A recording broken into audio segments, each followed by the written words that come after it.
መንፈሳዊው ዓለምና መንፈሳዊው ነገር ከሰው ረሃብ ጋር የተያያዘ ነው።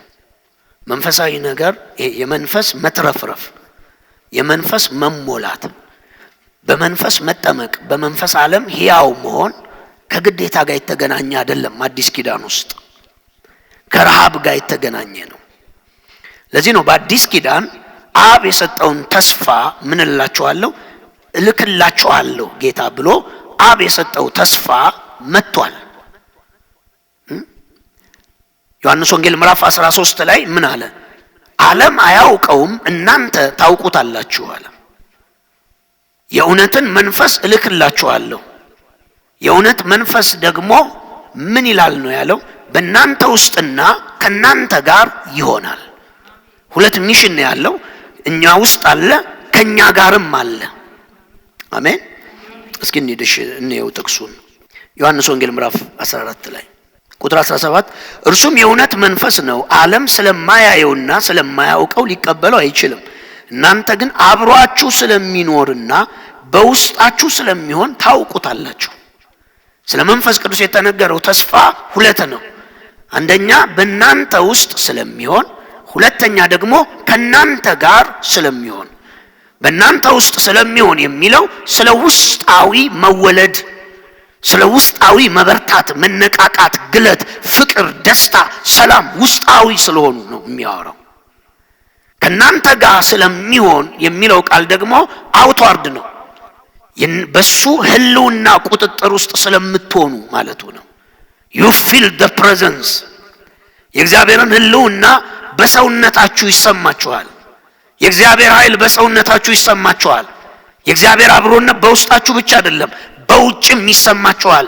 ምክንያቱም የተጠራንበት የአዲስ ኪዳን ጥሪ የእውነት መንፈስ በመጣ ጊዜ ዓለም አያየውም፣ ስለዚህ አያውቀውም። አሁን በመካከላችን የሚሰማንን ዓለማዊ ሰው ቢመጣ አይሰማውም፣ ሐሴት አያደርግም፣ ውስጡ በኃይል አይታነጽም፣ የእግዚአብሔርን ቃል ሲሰማ አይበረታም። ለምን አይበረታም ቢባል ውስጡ የመንፈስ ሕይወት የለውም። የእግዚአብሔር መንፈስ በአዲስ ኪዳን የተሰጠው በእናንተ ውስጥ ስለሚሆንና ከናንተ ጋር ስለሚሆን እናንተ ምን ትሉታላችሁ? ታውቁታላችሁ። ሁለት ነገር አለው። ከናንተ ጋር ይሆናል ማለት የእግዚአብሔር ህልውና ይሰማችኋል። በውጫችሁ ነርቮቻችሁ ይሰማችኋል፣ ስጋችሁ ይሰማዋል። ውጫዊ ማንነታችሁም የሆነ ኃይል አብሯችሁ እንዳለ፣ የሆነ እጅ በላያችሁ ላይ እንዳለ፣ የሆነ የመንፈስ የሆነ ሌላው ሰው የማያውቀው እናንተ የሚታወቃችሁ ነገር አለ። በውስጥ ያለ የመንፈስ ሐሴት ብቻ አይደለም፣ አብሮ ነው፣ ደግሞ በውስጣችሁም ነው። አብሮ ነው፣ ከናንተ ጋር ደግሞ ነው። ይሄ ማለት ምን ማለት ነው? በውጭም በውስጥም አለ ከኛ ጋር የእግዚአብሔር መንፈስ። በውስጣችንም ሐሴት እናደርጋለን፣ ሰላም ይሰማናል። በውጭም ደግሞ ስንጸልይ እሳት ይሰማናል። ሰውነታችን ላይ እሳት ይሰማናል፣ ቅባት ይሰማናል፣ ኃይል ይሰማናል። መንፈሳዊ የተለያዩ ምልክቶች ይሰሙናል። ይሄም የአብሮነቱ ውጤት ነው። ውስጣዊ ደስታም የአብሮነቱ ውጤት ነው። ሃሌሉያ። ምክንያቱም ሁለተኛ ቆሮንቶስ ምዕራፍ 3 ላይ ጳውሎስ ሲናገር እንደዚህ ብሎ ይናገራል። ሁለተኛ ቆሮንቶስ ላይ ምዕራፍ 3 ላይ ሲናገር ስለ መንፈሱ አገልግሎት ሲናገር እኛ የተጠራነው ለዚህ የመንፈስ አገልግሎት ነው ይልና ቁጥር 17 ጌታ ግን መንፈስ ነው፣ የጌታ መንፈስ ባለበት በዛ ምን አለ ነው የሚለው? ነፃነት አለ። በሌላ አማርኛ የጌታ መንፈስ ባለበት በውስጣችንም አለ። ጌታ ደግሞ ያለበት ስፍራ አለ። ያለበት the inner እና the outside የእግዚአብሔር አብሮነት ከኛ ጋር ነው፣ በውጭም በውስጥም። በጣም የሚያስደንቅ ቃል ልንገራችሁ። የጌታ መንፈስ ባለበት በዛ ስፍራ ምን አለ ነው የሚለው? አርነት አለ። የጌታ መንፈስ ካለ መጽሐፍ ቅዱሳችን ላይ የጌታ መንፈስ ወገኖች የነበረባቸው ስፍራዎች ነበሩ። ለምሳሌ 4 ማሳያ ባሳያችሁ የእግዚአብሔር መንፈስ በኤደን ገነት ነበረ። እግዚአብሔር የፈጠረውን አዳም ምድር ላይ አይደለም ኑር ያለው። ከምድር አፈር አበጅቶት ወስዶ ኤደን ገነት ምን አለው ነው የሚለው? አስገባው ነው የሚለው። ኤደን ገነት ምን አይነት ስፍራ ነው ብትባሉ፣ ኤደን ገነት ምድር አይደለችም። ምክንያቱም ሰው ከኤደን ገነት ዘፍጥረት ምዕራፍ 3 ከተባረረ በኋላ መልሶ ወደ ኤደን ገነት እንዳይገባና የሕይወትን ዛፍ እንዳይበላ እግዚአብሔር በኤደን ገነትና በሰው ልጅ በኤደን ገነትና በምድር መካከል አንድ የሚንበለብል የሚሽከረከር ኪሩብ አስቀምጧል። ኤደን ገነት ግን የምትባለው ስፍራ ምድር ናት ወይ ቢባል ምድር ናት። ከምድር ግን የሆነ ክፍል ላይ የእግዚአብሔር ሕልውና የነበረበት። ለምን? ምክንያቱም ከኤደን ወንዞች ይወጣሉ፣ ገነትንም ምን ይሉ ነበር ነው የሚለው? ያጠጡ ነበር ይላል። ኤደን ገነት የሁለት ቃል ህብረት የፈጠረው ስም ነው አይደለ? ኤደንና ገነት። ኤደን ማለት the dwelling spirit of God ማለት ነው። ገነት ማለት ጋርደን ማለት ነው።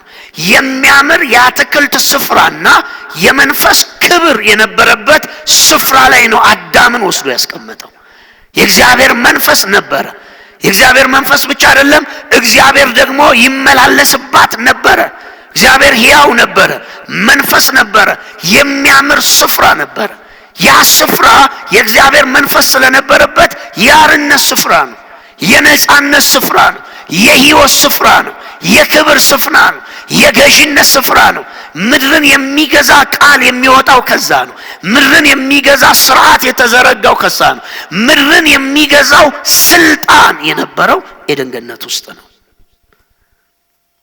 እግዚአብሔር ያንን ኤደን ገነት በሰው ከተበላሸ በኋላ ያ ፕሮጀክት በሰው ከተበላሸ በኋላ እግዚአብሔር በሙሴ ድንኳን ላይ ነበረ። ለዛ ነው እግዚአብሔር በሙሴ ድንኳን ውስጥ በውስጠኛው በቅድስተ ቅዱሳኑ ውስጥ በታቦቱ ላይ የእግዚአብሔር ክብር ነበር ነው የሚለው መጽሐፍ። የእግዚአብሔር ደመና ይገለጥ ነበር ነው የሚለው። ሙሴ እግዚአብሔርን ሲፈልግ ወደ ሰማይ አይሄድም። እግዚአብሔርን ሲፈልግ ወደ ሰማይ አንጋጥጥም። እግዚአብሔርን ሲፈልግ የት ነው እግዚአብሔርን የማገኘው ብሎ አይጨነቅም። እግዚአብሔርን ሲፈልግ ወደ መገናኛው ድንኳን ነው የሚሄደው። ለምን? በመገናኛው ድንኳን ሲሰራ እግዚአብሔር የተናገረው ቃል እንደዚህ ነው። ዘጸአት 33 ላይ እንደዚህ አለ፣ በመካከላችሁ አድር ዘንድ ለኔ ምን ስሩልኝ ያለው እግዚአብሔር? ድንኳን ስራልኝ። በመካከላችሁ አድር ዘንድ። ሃሌሉያ! እግዚአብሔር የሚገኝበት ስፍራ፣ እግዚአብሔር የሚገኝበት ቦታ በመካከላችሁ ሆን ዘንድ። የተጣላ ቢኖር እዛ ሂዶ ያገኘዋል እግዚአብሔርን። ፍርድ የፈለገ ቢኖር ሂዶ ያገኘዋል። የእግዚአብሔርን ድምፅና ምሪት የሚፈልግ ቢኖር ቀጥታ ወደዛ ስፍራ ይሄዳል። ለምን? ወደ ሰማይ መሄድ አይችሉም። ሰማይ የመንፈስ ዓለም ሙትነት ያቋረጠው ህብረት ስላለ እግዚአብሔር ይመጣል እንጂ በብሉይ ኪዳን ሰዎች ወደ እግዚአብሔር መግባት አይችሉም። አዲስ ኪዳን ነው በደም የተመረቀ መንገድ ስላለን ወደ አብ መግባትን ምን ብላችኋል የተባለው? አግኝታችኋል የተባለው። ሃሌሉያ! አዲስ ኪዳን ከክርስቶስ ደም የተነሳ እየጸለይን እንገባለን ወደ እግዚአብሔር ዓለም።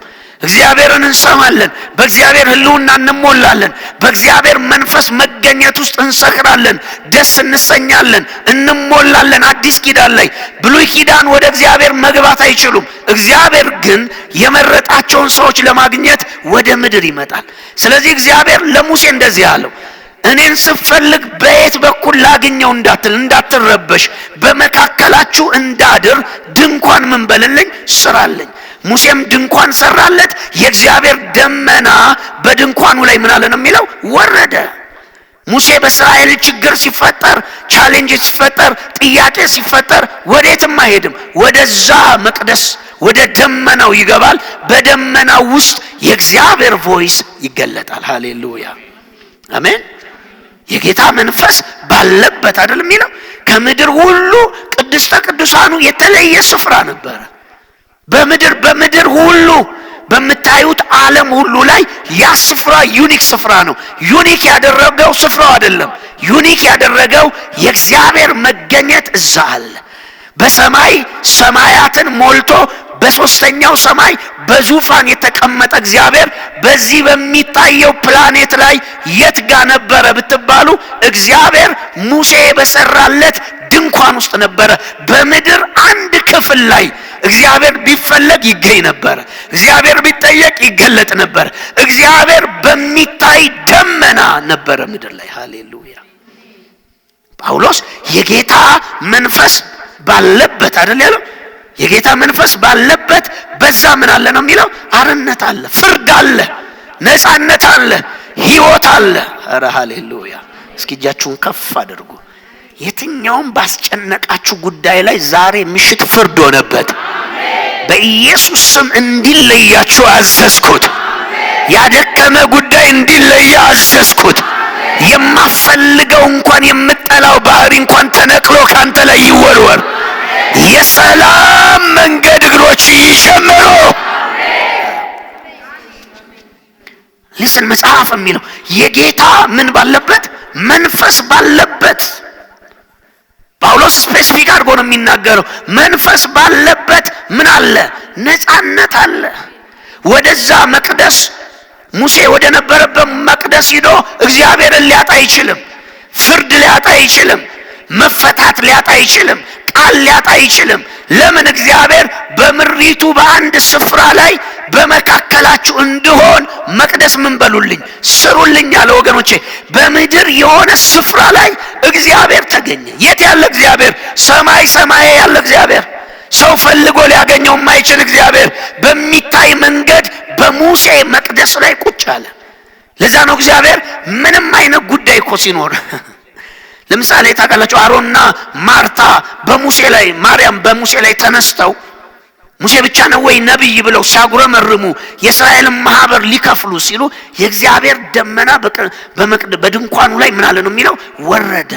ከዛ እግዚአብሔር ሊትራል ቮይስ ስፖክን ቮይስ አውጥቶ እንደዚህ አለ፣ ማርያምንና አሮንን ጥራቸው ወደዚህ አለ። ሙሴ ደመናው ሲመጣ በደመናው ፊት ሰግዶ ፊቱን በግንባሩ ተኛ። እግዚአብሔር ጥሩ አለና ፊት ለፊት ነው የሚያወራው። እግዚአብሔር እንደኛውን የሰራዊት ጌታ እግዚአብሔር እንዲህ ይላል አይደለም የሚለው፣ ፊት ለፊት ደመናው ያወራል፣ እሳቱ ያወራል። ሙሴ በተራራው ላይ ከእሳቱ ነው መልእክት የተቀበለው። ከደመናው ውስጥ ሆኖ ነው እግዚአብሔር ቮይስ የሚገለጠው። ልክ አዲስ ኪዳንም መታችሁ ጌታ እየጸለየ ተራራውን ደመናው ሸፍኖት ነበር ብሎ ከደመናው ውስጥ ምን ወጣ ነው የሚለው? ድምፅ ወጣ። የምወደው ልጄ ይህ ነው እርሱን ምን በሉት አለ፣ ስሙት። ቮይሱ ከየት መጣ ቢባል ከደመናው ውስጥ ነው የሚያወራው። ለዛ ነው መልክም ምስልም አላዩም፣ ግን በደመና ውስጥ ያወራል። እግዚአብሔር በምድር አንድ ክፍል ላይ በሚያስደንቅ ሁኔታ ተገኘ። ያ ነው የሚያስገርም ሁኔታ። አብርሃም ቤት መጥቶ ነው የሄደው። ወንጀ ለኖም ቢሆን ተገልጦ ነው ራእይ የሰጠው፣ ተገለጠለት ነው የሚለው። ከጥፋትም በኋላ ተገለጠለት ነው የሚለው። አብርሃም ቤት መጥቶ በልቶ ጠጥቶ ሄደ ነው የሚባለው። እግዚአብሔር ተገኘ። እግዚአብሔር የተገኘበት ስፍራ የት ነበር ሲባል ኤደን ገነት። እግዚአብሔር የተገኘበት ስፍራ የት ነበር ሲባል ቀጥሎ የሙሴ ድንኳን ነበር። ሃሌሉያ። እግዚአብሔር ለፍጥረቱ ራሱን ያሳየበት ስፍራ። እስራኤል በደመ ነፍስ እንዳያመልከው ታቦቱ ምልክት ነው። በታቦቱ ላይ ነው የእግዚአብሔር ደመና የሚገለጠው። ታቦቱም የላይኛውን መቅደስ ምልክት ነው። ለምን ሕዝቅኤል ምዕራፍ 2 ምዕራፍ 3 ምዕራፍ 5 ሂዳችሁ ብታነቡ አየሁኝ ነው የሚለው። ሰምጲር የሚመስል ዙፋን አየሁኝ፣ ወደ ሶስተኛው ሰማይ ተወሰድኩ ነው የሚለው። ከዙፋኑ በታች ምን አየሁ ነው የሚለው? ሕያዋን ፍጥረቶች አየሁኝ። ዙፋኑን የሚሸከሙት እነሱ ናቸው። ሕያዋን ፍጥረታት የሚላቸው ኪሩቤሎች ናቸው። 6 ክንፍ ነበራቸው። ክንፎቻቸው በአይን የተሞላ ነበር። 4 ፊት ነበራቸው። ከኪሩቤሎቹ በላይ እንደ ሰምጲር የሆነ ዙፋን አየሁ። ከዙፋኑም ላይ የሰው ልጅ የሚመስል ተቀምጦ አየሁ። ያ ነው የሙሴ መቅደስ ማለት እኮ። ታቦት ማለት እሱ ነው። ታቦት ማለት 2 ኪሩቤል ፊቱን አዙሮ ክንፉን ዘርግቶ የሸፈነው፣ ያኛውም ኪሩብ እጁን ክንፉን ዘርግቶ የሸፈነው፣ በመካከል ያለ ደመና ምልክት ነው። ይሄ ማለት የላይኛው ዙፋን ምልክት ማለት ነው። የላይኛው መቅደስ እሱ ነው። በላይ ያለው መቅደስ ኪሩቤሉ ክንፉን ዘርግቶ የሚሸፍነው፣ ከኪሩቤሉ ተሸክሞት የሚሄደው ሰምጲር የሚመስል ሰምፔር የሚመስል ዙፋን አለ። ከዙፋኑ በላይ የሰው ልጅ አለ። ከዙፋኑ በታች ደግሞ ማን አለ ሲባል ኪሩቤሉ ነው ያለው። ኪሩቤሉ የእግዚአብሔር ዙፋን ተሸካሚ ነው። ኪሩቤሉ ዙፋን ነው የሚሸከመው። ቀና ብሎ ዙፋኑን አያይም። ለዛ ነው ኢሳይያስ 14 ላይ ሰይጣን እንዴት ሰይጣን ሆኖ እንደወጣ ሲናገር አንድ ነገር ነው የተመኘው። እኔም ከእግዚአብሔር ዙፋን በላይ ከፍ ብዬ በዙፋን ምን ልበል ነው ያለው? ልቀመጥ ነው ያለው። አንተም በልብህ እንዲህ ብለህ አሰብክ፣ ወደ ላይ እሄዳለሁ፣ ከተራሮቹ በላይ ከፍ እላለሁ፣ ከኪሩቤሎቹም በላይ ከፍ እላለሁ፣ ከዙፋኑ ላይ ከተቀመጠውም በላይ ከፍ ብዬ ዙፋኔን እመሰርታለሁ አልክ አለው እግዚአብሔር። አልክ፣ በልብህ አስበህ አልክ። እኔም ደግሞ በልብህ አስበህ ስትናገር ያስኩ እንደ ጉድፍ ነገር ወደ ምድር ምን አልኩ አለው? ጣልኩ አለው። ግን የእግዚአብሔር ዙፋን ምን ይመስላል ቢባል ኪሩቤሉ ነው ሰምጲሩን የሚሸከመው ዙፋኑን። ከዙፋኑ በላይ ማንም ሊያየውና ሊቀርበው የማይችል ብርሃን ውስጥ የሰው ልጅ የሚመስለው በዙፋኑ ላይ ምን ብሏል? ተቀምጧል። ወገኖቼ ያ እግዚአብሔር በዚህ ፕላኔት ስፍራ ይኸውላችሁ፣ ኤደን ገነትና ምድር ከውድቀት በፊት የእግዚአብሔር ሕልውና ዘፍጥረት ምዕራፍ 1 ላይ ምንድነው የሚለው? ምድር ባዶና ቅርጽ አልባ ነበረች ብሎ ምንድነው የሚለው? የእግዚአብሔር መንፈስ በውሆች ላይ ምን ብሎ ነበር? ሰፎ ነበር ይላል። ወይም እንግሊዘኛው የእግዚአብሔር መንፈስ በውሆች ላይ ይንቀሳቀስ ነበር፣ ይጠባበቅ ነበር። ሪስቶሬሽን ኤሎሂም ሲናገር ለመፍጠር መንፈስ ቅዱስ ምድር ላይ ይጠባበቅ ነበረ ምድር ላይ መንፈሱ። ከዛ ምድር ቅርጽ ተሰርቶ የምታዩት ውሆች ተከፍለው ምድር ወጣ በቅሎ ኤደን ገነት ተተክሎ የእግዚአብሔር መንፈስ የት ነበር ብትሉ በኤደን ገነት በሙላት ነበር፣ በምድሪቱም ላይ ነበር። በኤደን ገነት በሚታይ ሁኔታ የእግዚአብሔር ክብር ነበር። ወንዙ ነበረ፣ ኤደንን የሚያለመልመው ወንዝ ነበረ፣ ሕይወት የሚሰጠው ወንዝ ነበረ። ራዕይ ምዕራፍ 22 ላይ ከዙፋኑ ፈለቀ የተባለ የሕይወት ወንዝ ግራና ቀኝ 12 ወር ፍሬ እንድናፈራ የሚያደርገው ወንዝ ከዙፋኑ በታች የነበረው ወንዝ ኤደን ገነት ነበረ። ያ ወንዝ እግዚአብሔር የተገኘባት ነበረች። ከዛ የሚያስደንቀው ወገኖቼ ሰው ከኤደን ገነት ከስፒሪት ወርልድ ከስፒሪት ረለም ከስፒሪት ኖሌጅ እና ላይፍ ሲቋረጥ ሰው ካርናል ሲሆን እንደሚጠፉት እንስሳ ሲመስል የሰው ልጅ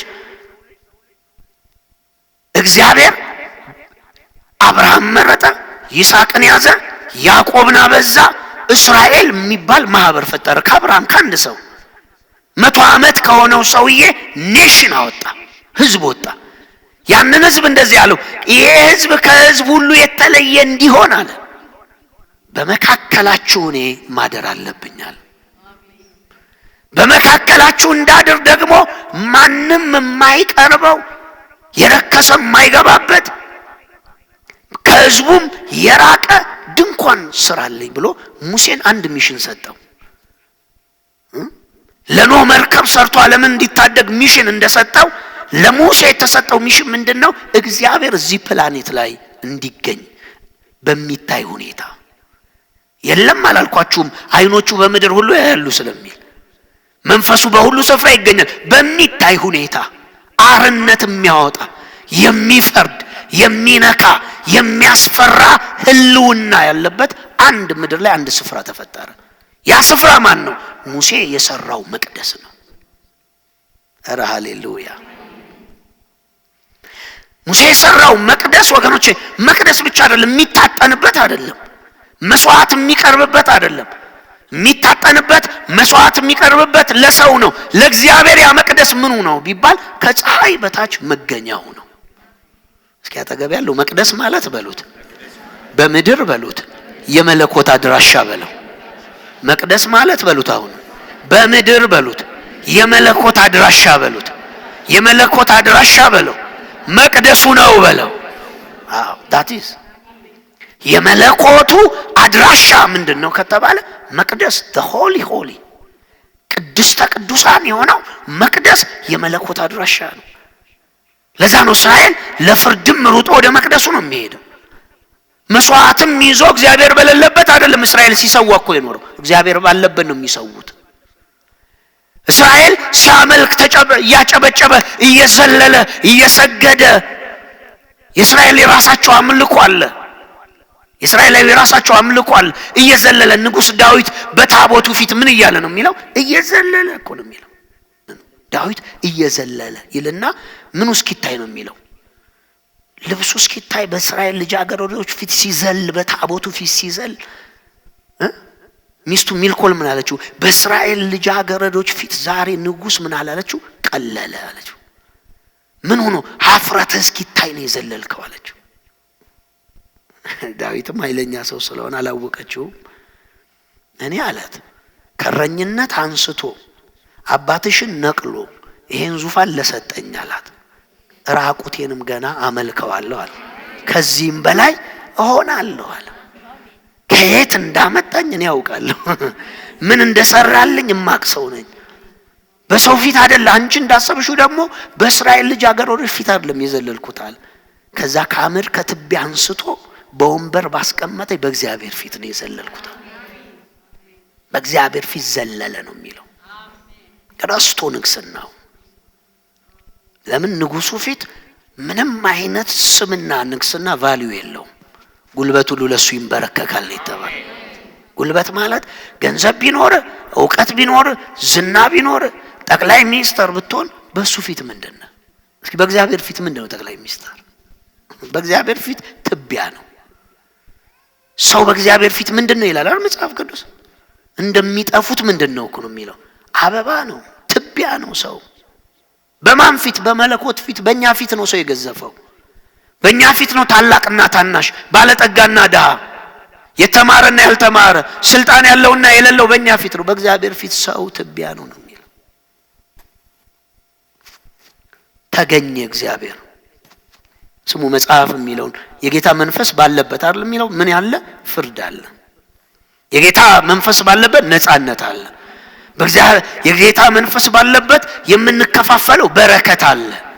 የጌታ መንፈስ ባለበት ከላይ ከሰማይ ወደኛ የሚለቀቅ ሰማያዊ ስጦታ አለ። ማን ባለበት? መንፈሱ ባለበት። ማቴዎስ ወንጌል ላይ እንደዚህ ይላል። በድን ባለበት አለ ስለ ሙታን ትንሣኤ፣ ስለ መጨረሻው ቀን ሲናገር ጌታ በድን ባለበት አሞሮች ምን ይላሉ አለ? ይሰባሰባሉ። አዳኞች ታውቃላችሁ? የዚህ አፍሪካ አዳኞች አሉ እንደዚህ ቴክኖሎጂ የማይጠቀሙ አንበሳውን አባረው አንበሳ ያደነውን የሚቀሙ ማለት ነው። አንበሳ ማደኑን በምን ያውቁታል? ይላችሁ ቀና ብለው ሲመለከቱ አሞራ ሲያንጃብብ ያሉ። አሞራ ሰብሰብ ብሎ ካንጃበበ እዛ ቦታ ላይ ምን አለ? በድን አለ አይደለ? ስጋ አለ። የአሞራውን መስመር ነው ተከተለው ሲሄዱ አንበሳ ይሆናል የጣለው። ያንን አንበሳውን አባረው ነጥቀው ይበላሉ። ጌታ ሲናገር በድን ባለበት አሞሮች ምን ይላሉ አለ? ይሰባሰባሉ። በሌላ አማርኛ የሆነ የእግዚአብሔር አብሮነትና ህልውና ካለ ነጩንም ጥቁሩንም አረቡንም ያመጣዋል፣ ይሰበስበዋል። የእግዚአብሔር ህልውና የሚስበው ነገር አለ፣ የሚያመጣው ነገር አለ። ሃሌሉያ። ሶስተኛ እግዚአብሔር ዳዊት እንደዚህ ብድግ አለ። ዳዊት ንጉሥ አድርጎ እግዚአብሔር ሲያስቀምጠው ቀጥሎ ዳዊት ምን እንዳለ ታውቃላችሁ? ምን ላድርግለት ለእግዚአብሔር አለ። ምንድነው የማደርገው? ዘመረ፣ አልረካም። የእግዚአብሔርን ውጊያ እየሄደ ከፊት እየሄደ ተዋጋ፣ ገደለ፣ አማሊቁን ጨረሰ፣ ፍልስጤሙን ጨረሰ። አልረካም። ሰውየው አላረካውም። እስራኤልን ገናና አረጋት፣ ባለጠጋ አረጋት፣ ምርኮ በዝብዞ የምርኮ ሀገር አረጋት። ሰልፍ ይወጣል፣ ይማርካል፣ የምርኮ ሀገር፣ የገንዘብ ሀገር፣ የሀብት ሀገር አደረጋት። ሀብት መጣ፣ አልረካም። ዘመረ፣ አልረካም። የእግዚአብሔርን ጦርነት ተዋጋ፣ የእስራኤልን ጠላት አሸነፈ፣ አልረካም።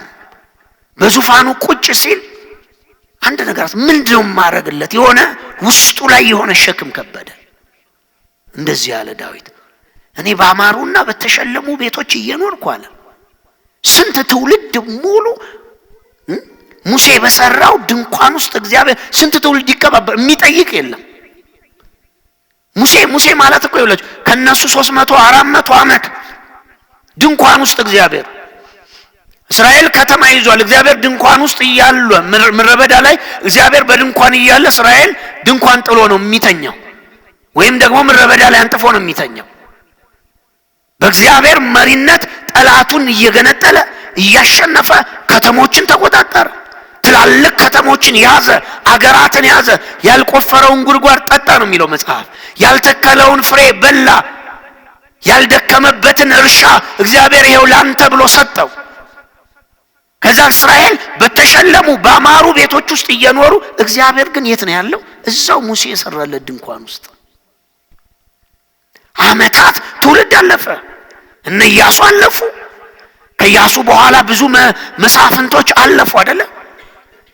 እነ ናዖድ አለፉ፣ እነ ሶምሶን አለፉ። አንዱም አይጠይቅም። እግዚአብሔር እስቲል የት ነው ያለው? በድንኳን ውስጥ ነው ያለው። ከዛ ዳዊት እንደዚህ አለ፣ ዘምሬያለሁ፣ ተዋግቻለሁ። እስራኤል ከባርነት ወጥቶ ነፃ ሆኗል፣ ገናና ሕዝብ ሆኗል። ግን አልረካውም። ምንድነው ያላረካ ሲባል እኔ ባማረና በተሸለመ ቤት እየኖርኩ እግዚአብሔር እንዴት እዛ ድንኳን ውስጥ ይኖራል? ለእግዚአብሔር ቤት ልስራለታል። አሜን። ለእግዚአብሔር ቤት መስራት አለብኝ። መጽሐፍ ታውቃላችሁ፣ ሰለሞን ነው ቤቱን የሰራው አይደለ? የእግዚአብሔርን ቤት የሰራው ሰለሞን ታውቃላችሁ። ነገሩን ወደ አካል ነው እንጂ የቀየረው ንድፉ ያባትየው ነው። ያንን የመንፈስ ዓለም ንድፍ ያወረደው ዳዊት ነው። ስለተከለከለ ብቻ ነው። ለምን ከለከለው? የንጹህ ሰው ደም እጁ ላይ ስላለ። ዜና ላይ ይላችሁ ንድፉንም ምን አለው ነው የሚለው አባትየው ሰጠው ይላል። ንድፍ ብቻ አይደለም የሰጠው ለሰለሞን። በአሁኑ ዘመን እናንተ አንደኛ ዜና 29ን ሂዳችሁ አንብቡ። 50 ስቅል ወርቅ፣ 150 ስቅል ብር የሰጠው። ስሙኝ፣ በጣም ነው የሚገርመው። በስቅል መስጠቱ አይደለም የሚገርመው። ከዛ ቀደም ብሎ ምን ይላል? ለአምላኬ ቤት አስቀድሜ ማድረግ ያለብኝን ሁሉ አድርጌያለሁ ይላል። ለአምላኩ ቤት የሚያደርገው አይሁዳዊ ምንድነው? በኩራቱን አስራቱን እሱ የሱ አይደለም፣ ሰጥቻለዋል። አሁን እግዚአብሔር ከሰጠኝ የግል ሀብቴ ግን አለ ስለምወደው እግዚአብሔርን 50 ስቅል ወርቅ ሰጥቻለሁ። 50 ስቅሉን በሜትሪክ ቶን እኔ ገልብጬ ሰጥቻችሁ ነበር።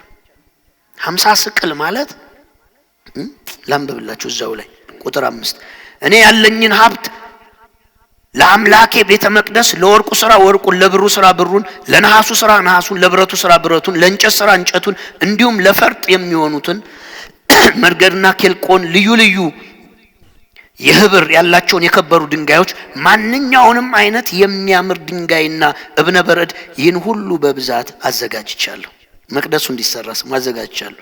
ከዚህም በቀር ለአምላኬ ቤት ካለ ፍቅር የተነሳ ለዚህ ለተቀደሰ ቤት ከዚህ በፊት ከሰጠሁት በተጨማሪ ለዚሁ ለእግዚአብሔር መቅደስ የግል ሀብቴ የሆነውን ወርቅና ብር እሰጣለሁ። ይህም 3000 መክሊት የኦፊድ ወርቅና ቀንሼበታለሁ። ኦፊድ ወርቅ 7000 መክሊት ንጹህ ብር ለቤተ መቅደሱ ግድግዳ ግንብ ሰጥቻለሁ። 3000 መክሊት 3000 መክሊት ማለት በአሁኑ ዘመን በዛም የመክሊቱ ወደኛ ዘመን ሲቀየሩት 100 ሜትሪክ ቶን ወርቅ ነው የሰጠው። አንድ ሀገር የሚያክል ወርቅ በለው እኮ ሜትሪክ ቶን። እንደው 100 ሺህ ብር ሰጥቶ በየሳምንቱ ልጠራም አላለም። 100 ይኸውላችሁ፣ መጀመሪያ ለመቅደሱ ስራ፣ ለወርቁ ስራ፣ ለብሩ ስራ የብሩን ሁሉን አዘጋጅቻለሁ፣ ግን አልረካሁም። አሁን 100 ሜትሪክ ቶን ወርቅ ሰጥቻለሁ። ሊስን ይኸውላችሁ፣ የአምላኬን የእግዚአብሔርን ቤት ምን ስለምል ነው የሚለው? ስለምወድ። የመጀመሪያ መውደድ ነው። ሊስን ይሄን ሁሉ አምጥቶ የሚሰጠው ጅሉ ነው አይደለም፣ ሞኝ ነው አይደለም፣ አላዋቂ ሆኖ አይደለም፣ ተታሎ አይደለም። ለምን ወረድ ብሎ ምን አለ? ይሄን ሁሉ ደግሞ የተቀበልኩት ካንተ ነው አለ። እኔ አንተ ስታገኘኝ እረኛ ነኝ፣ በስም የሚጠራ አንድ በግ የለኝም። አንተ ስታገኘኝ እናትና አባቴ የረሱኝ ሰው ነኝ።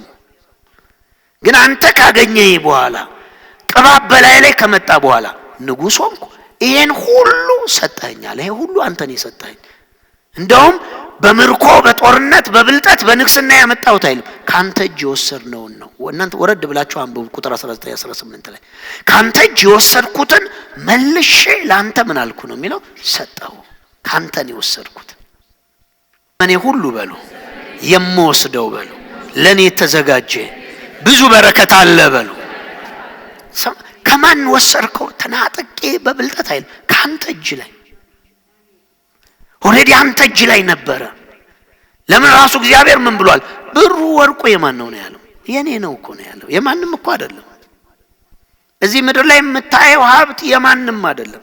እመነኝ፣ የማንም አለመሆኑን የምታየው ማንም ጥሎት ነው የሚሄደው። ባለቤቱ እግዚአብሔር ነው። አሜን። እግዚአብሔር ነው ባለቤቱ። ምን አለ ዳዊት?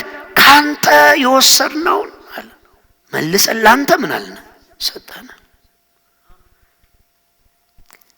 ዋይ ይሄን እንድታረግ ምን አስገደደ ሲባል የአምላኬን የእግዚአብሔርን ቤት ምን ስለምወድ። ሊስን እሱ መውደዱ ነው። ሚስጥሩን ግን ልንገራችሁ። ይሄን ሁሉ ለምን ታደርጋለህ ብትለው የእግዚአብሔር ቤት ማለት የእግዚአብሔር መንፈስ ያለበት ማለት። ለምን የዳዊት ጸሎት ውስጥ አይታችኋል?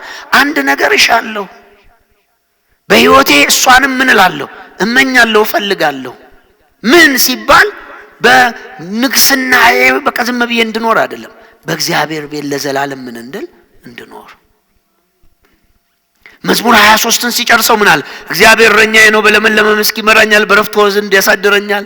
ነፍሴም መለሳት፣ ስለ ስሙ በጽድቅ መንገድ ይመራኛል። በሞት ጥላ መካከል ባልፍ አንተ ከኔ ጋር ነህ፣ ክፉን አልፈራም። ቸርነትና ምሕረት እነሱ በሕይወቴ ዘመን ምን ይሉኛል? ይከተሉኛል ብሎ ቀጥሎ ሲዘጋው ምን አለ? እኔም ለዘላለም በእግዚአብሔር ቤት ምን እላለሁ እኖራለሁ። የት ነው የምኖረው ነው የሚለው? በእግዚአብሔር ቤት። ዊሽ የሚያደርገው ምን መሰላችሁ? ለዘላለም በእግዚአብሔር ቤት ሊኖር ነው ፍላጎቱ።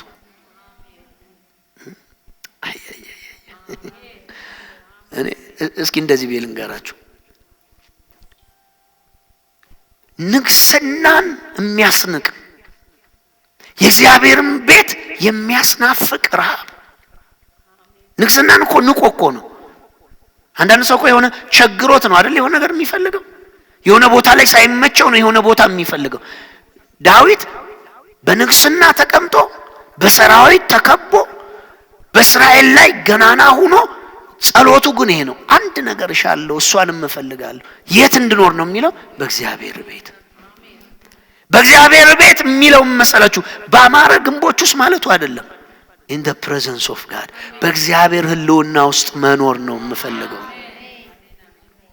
የት ሆኖ ነው ይሄን የሚመኘው? ብሉይ ኪዳን እሻለሁ በቃ ምንም ነገር ሉዝ ላድርግ፣ ምንም ነገር ልጣ፣ አንድ ነገር የኔ ፍጻሜ እንዲሆን እፈልጋለሁ። ምን? በእግዚአብሔር ቤት መኖር።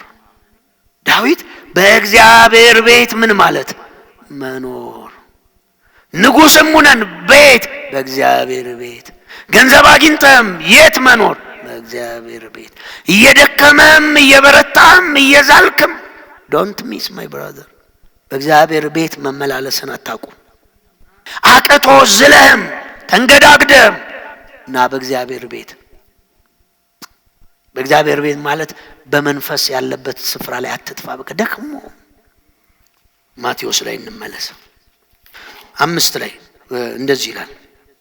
ብዙ ሕዝብ እንደተሰበሰበ ባየ ጊዜ ወደ ተራራ ወጣ፣ ተቀመጠ። ደቀ መዛሙርቱም ወደ እርሱ መጡ፣ እንዲህም እያለ ያስተምራቸው ጀመር። በመንፈስ ድሆች የሆኑ ብፁዓን ናቸው፣ መንግሥተ ሰማይ የነሱ ናትና። የሚያዝኑ ብፁዓን ናቸው፣ መጽናናት ያገኛሉና። የዋሆች ብፁዓን ናቸው፣ ምድርን ይወርሳሉና። ጽድቅን የሚራቡ የሚጠሙ ብፁዓን ናቸው፣ ይጠግባሉና። ምሕረት የሚያደርጉ ብፁዓን ናቸው፣ ምሕረት ያገኛሉና። የሚናገረውን ስሙ። 2 ነገር ነው። የሚራቡ እና የሚጠሙ ምንድናቸው ነው የሚለው? ብፁዓን ናቸው፣ ብጽዕት ናቸው፣ ብጽዕት ናቸው። የጠገቡ የረኩ አይደሉም። ተሞላን አብቅቷል ያሉ አይደሉም። ብቁነን ኃያልነን ያሉ አይደሉም። የተራቡ ሊስን የተጠሙ ብፁዓን ናቸው። ማርያም እንኳን ምን አለች? ትውልድ ሁሉ ማን ይለኛል አለች? ብጽዕት ይለኛል። ማን ሁሉ ነው ያለችው? ብጽዕት ይለኛል። ኢየሱስ መጣና ምን አለ? ረሃብ አለ ውስጣችሁ፣ ጥማት አለ ውስጣችሁ። ረሃብና ጥማት ካላችሁ ገና ሳትሞሉ፣ ገና ሳትነኩ፣ ገና ሳትዳስሱ፣ ገና ከውስጣችሁ ምንም ነገር ሳይፈጠር ብፁዓን ናችሁ አለ። ኧረ ሃሌሉያ! የሚያወራው ስለ ፊዚካል ድህነት አይደለም። የሚያወራው ስለ ገንዘብ ማጣት፣ ስለ ድሃ ስለመሆን አይደለም። የሚያወራው ስለ መንፈስ ረሃብ፣ ስለ መንፈስ ጥማት። የመንፈስ ረሃብ ያለው ሰው ብፁዕ ነው ወገኖቼ። ሃሌሉያ! በጣም መልካም ነገር አግኝቷል። ብፁዕ የሚለው አሁን ብጽዕት ነኝ ስትል ማርያምም ጌታ መጥቶ ብፁዕ ሲል ምን ማለት ይመስላችኋል? የስሙ ትርጉም ብጽዕት ማለት ይኸውላችሁ የመዳን ደስታ የተሰጠው የተገባው ማለት ነው። ብጽዕት ብጽዕና ምንድነው ከተባለ ረሃብ ነው። ብጽዕና ምንድነው ከተባለ ጥማት ነው። የሚራቡ ብፁዓን ናቸው። የሚጠሙ ከሆነ ብፁዓን ናቸው። መንፈሳዊ ረሃብ ያላቸው ምንም ሳያገኙ ብፁዕ ናቸው። ለመንፈሳዊ ነገር ከረሃብ ጋር የተገናኘ ነው፣ ከጥማት ጋር የተገናኘ ነው። አዲስ ኪዳን እግዚአብሔር በመካከላችን አለ። ቅድም ዮሐንስ ላይ ምናል? ከናንተ ጋርና በእናንተ ውስጥ አለ። ከናንተ ጋርና በእናንተ ውስጥ ያለው እግዚአብሔር ስሙኝ፣ በውስጣችሁና እዚህ ያለው እኛ ውስጥ ያለው ያው አንዱ መንፈስ አንዱ እግዚአብሔር፣ እሱን የመራብና የመጠማት አቅም ካገኛችሁ ስማችሁ ፊት ቅጥያ ስም ይጨመርላችኋል። ብፁዕ እከሌ ትባላላችሁ። ብፁዕ እከሌ ቀሚስ የለበሱ ጺማቸው ያደጉ አይደለም። ብጽዕና ከረሃብ ጋር የተገናኘ ነው። መንፈሳዊ ነገር የሚራብ ሰው ያ ብፁዕ ነው። በመንፈስ በቃ የተለየ ሰው ነው። የድነት ደስታ፣ የሰማይ አክሊል ሽልማት የተገባው ሐሴት ውስጥ ያለ ነው ያ ሰው። በሌላ አማርኛ ምን እያለ መስላችሁ? ረሃብ ሲሰማችሁ ብፁዕ ናችሁ፣ ብጽዕና ይሰማችሁ። ብጽዕና ማለት ደስታ። ሃሌሉያ! የዝሙት የኃጢአት ጥማት በሚንቀለቀልበት በዚህ ማንነት ውስጥ የእግዚአብሔር ጥማት፣ የመንፈስ ጥማት ውስጣችሁ ከመጣ እናንተ ብፁዓን ናችሁ። መጽሐፍ ኃጢአት አቀደ ሰርተ ከዛ ምህረት አለ እንዴ? የለም እኮ እንደሱ እኮ የለም። ኃጢአት ታቅዶ ተሰርቶ ይምረኛል አይባልም። መጽሐፍ የሚለው ዮሐንስ የሚለው ይሄ ነው። ዘሩ በውስጣቸው ስላለ ኃጢአትን ሊሰሩ ምን አይልም አይችሉም። ግን ከፍ ብሎ ምን ይላል? ልጆች ሆይ ኃጢአትን ብትሰሩ በአብ ቀኝ ጠበቃ እንዳላችሁ ምን በሉ እወቁ። በሌላ አማርኛ ክርስቲያን በእቅድ በስትራቴጂ በኋላ ጾማለሁና ጸልያለሁ ይቅር ይለኛል ብሎ ኃጢአትን አይሰራም። ግን እየኖረ ደግሞ ሊስት ይችላል፣ ሊሳሳት ይችላል። እየኖረ እየተመላለሰ የጽድቅን እግዚአብሔርን የሚያስደስት ህይወት ለመመላለስ እየሞከረ ቢደክም ቢስት ይሄ ፐርፐዝፉል አይደለም። በፐርፐዝ ግን አሁን እኔ እሱን ሰርቄው በኋላ ንስሐ ገባለሁ ብል ምን አይነት ክርስትና ነው? ሳላት ግን ወስጄ ከሆነ የሱን ብር ወይም የሆነ ነገር ተፈጥሮ ወይ ተጋጭተን ቢሆን በምህረት ጨርሳለሁ። ይቅር በለኝ እላለሁ ካጠፋው፣ እግዚአብሔርንም ይቅር በለኝ እላለሁ። ሰውየውን ልግደልና በኋላ ጸልያለሁ የሚባል ነገር ግን ትክክል አይደለም። ንስሐ ጳውሎስ ያለውን አልሰማችሁም? ትናንትና አሳዳጅ ነበርኩ አለ ጳውሎስ። ብዙዎችን አስገደልኩ፣ ብዙዎችን ወደ ሆኔ አመጣሁ፣ ብዙዎች እንዲሳደዱ ክርስቲያኖችን አደረኩ። ቀጥሎ ምን አለ? ባለማወቅ ያደረኩትን ነገር እግዚአብሔር ምን አለልኝ ነው የሚለው? ይቅር አለኝ። ምን ባለ ማለት ነው ያደረኩት ነው ያለው? ባለ ኢግኖራንት ስለሆንኩ ያለ እውቀት ነበርኩ። ስለዚህ እግዚአብሔር ምን አለኝ? ይቅር አለኝ። አንድ ቀን ብቻ ልጠጣ ከዛ ጸልያለሁ አይባልም። እንደሱ ካመንክ ማመን ያለበት ጸጋ ይሰጠኛል አላደርግም ነው ማለት ያለበት። ምህረቱ ላይ እርግጠኛ ከሆንክ የሚረዳህ ሚስጥር ልንገር፣ ጸጋው ላይ ደግሞ ከዛ በላይ እርግጠኛ ሁን። እፊቴ ያለውን ኃጢአት ጸጋው ያስንቀኛል፣ ያሳልፈኛል፣ ያስችለኛል። ጸጋው ላይ እርግጠኛ ስትሆን ከኃጢአት በላይ ያረጋል። ኢየሱስ ጌታ ነው። ስለዚህ ብጽዕና የማን ነው? የተራቡና የተጠሙ። ረሃብ አለ ውስጣችሁ፣ ጥማት አለ፣ ብፁዓን ናችሁ። አሜን። የመንፈስ ረሃብ ያለው ሰው ዋው ዋው፣ እግዚአብሔር ይመስገን። ያ ሰው ምንድነው? ብፁዕ ነው። በቃ ብጽዕና ላይ ደረሰ። እግዚአብሔር ይመስገን፣ ብጽዕና ላይ ደረሰ። ቅድም ያነበብኩላችሁ መለስ ብዬ ላሳያችሁ። ረሃብና ጥማት ሲኖር ኢሳይያስ 41 ላይ ሄዱ። እግዚአብሔር በብሉይ ኪዳን ጌታ ዮሐንስ ወንጌል ምዕራፍ 7 ላይ የተናገረውን ቃል እንደዚህ አለ። ኢሳይያስ 41:15 እነሆ አዲስ የተሳለና በብዙ ጥርስ ያለው መሄጃ አደርግሻለሁ፣ ተራሮችን ታደቃለህ፣ ታሄዳለህ፣ ታደቃቸዋለህ፣ ኮረብቶችን ገለባ ታደርጋለህ። ይኸውላችሁ ስለሆነ አንድ ዱናሚስ ስለሆነ አቅም ነው አይደል የሚናገረው መጽሐፍ ቅዱሳችን። ዮሐንስ ሐዋርያት ሥራ ምዕራፍ 1 ላይ እንደሚለው በመንፈስ ቅዱስ በተጠመቃችሁ ጊዜ ኃይልን ደግሞ ምን ትላላችሁ? ትቀበላላችሁ። ያን ፓወር ምን ይለዋል ግሪኩ? ዱናሚስ። ዱናሚስ ማለት ምን ማለት ነው? ከተራሮች ስር ተቀብሮ ተራራውን የሚደረምስ። አሁን እግዚአብሔር አዲስ ማሄጃ አደርግሃለዋል። ተራራውን ምን ትላለህ? ታስሄደዋለህ፣ ታደቀዋለህ። ኮረብታውን ገለባ ታደርገዋለህ። ሃሌሉያ። ኮረብታ ታውቃላችሁ? የከፍታ እንደ ገለባ የዚህ ምድርን ከፍታ፣ የዚህ ምድርን ታላቅነት፣ የዚህ ምድርን አለቅነት ተራራውን ታስሄዳለህ፣ ታደቃለህ። ኮረብታውን እንደምን እንደ ገለባ ታደርጋለህ። ምን ስለማደርግ? አዲስ ማሄጃ ስለማደርግ። ተሰባብራለህ አለ እግዚአብሔር። ቀጥሎ በምንድን ነው ግን የሚሰበረው? ገለባ ታደርጋለህ፣ ታበጥረዋለህ፣ ንፋስ ጠርጎ ይወስደዋል፣ አውሎ ንፋስም ይበትነዋል።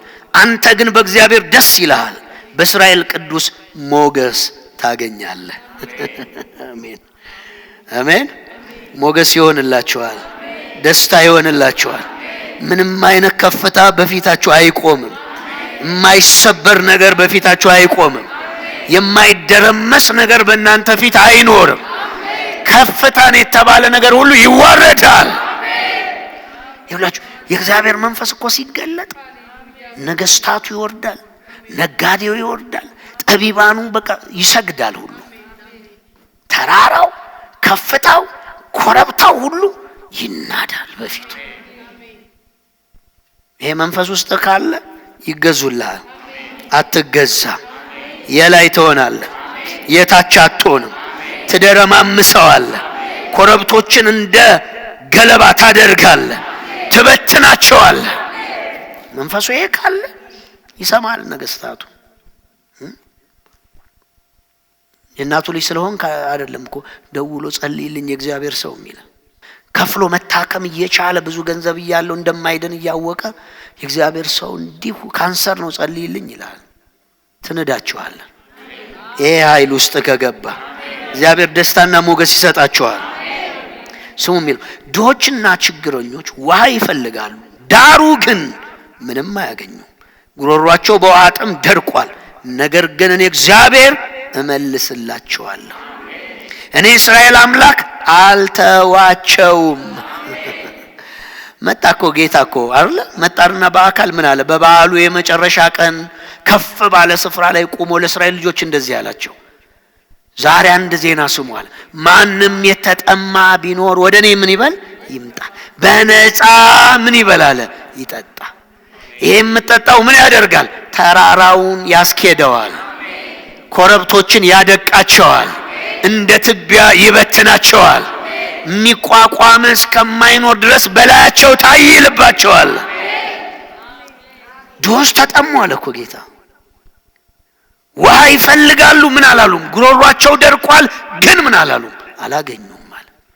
አዲስ ኪዳን ስለሆነ ግን የተስፋ ቃሉን ስሙ። አላገኙም አይደል አለ። አምላካቸውን ምን እላለሁ እመልሳለሁ። እኔ የእስራኤል አምላክ ምን አላቸውም አልተዋቸውም። ረሃብ ካለ መጥገብ አለ፣ ጥማት ካለ መርካት አለ። አልተዋቸውም እንዲህ እየተጠሙዋል፣ አልተዋቸውም እንዲህ እየተራቡ። እግዚአብሔር የሚንቁትን ነው የሚንቀው፣ የሚያከብሩትን ያከብራል፣ የሚወዱትን ይወዳል። መጽሐፍ የሚለው የሚወዱኝን እስከ 1000 ትውልድ ድረስ እኮ ነው ያለው። እባርካለሁ አለ። የሚጠሉኝን ግን ምን አለ?